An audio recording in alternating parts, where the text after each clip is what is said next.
Hi, friends. My name is Adwoa. How many of you like telling stories? How many of you like listening to stories? My family is from Ghana, a country in West Africa. One of the things that's important in my family is storytelling. It's a way to learn new things, remember important things from the past, and apply lessons to help us make the future a better place. This is one of the reasons why I love Black History Month.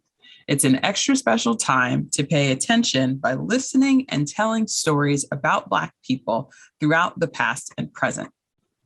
In 1960, a little Black girl who was only 6 years old made history in New Orleans, Louisiana.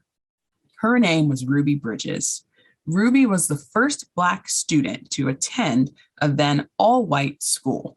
For a whole year, Ruby sat alone in the classroom with her teacher, who had just moved from Boston, because the other white students and teachers at the school did not want to be around a Black student. But Ruby was so brave and she persisted. To persist means to not give up even when it gets really hard. Ruby showed up every day, even when people made threats against her and her family. Even though Ruby felt very alone, you know what she did every day before going to school? Ruby prayed that God would forgive the white people protesting at her school for their anger. Ruby is now 67 years old and continues to persist. And have you heard of another young leader and author named Marley Diaz? At just 10 years old, Marley began collecting books about girls of color called 1,000 Black Girl Books.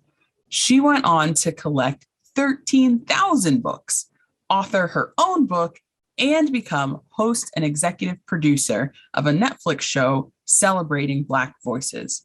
Basically, she's a boss, and she just turned 17. There are a lot of people angry about books right now. They want to ban some books, destroy other books, and rewrite history in a way that leaves out important voices.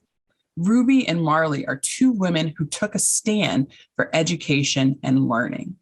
This month and every month, let's use our listening ears to hear the stories of Black people and our speaking mouths to share and elevate those stories that we've heard.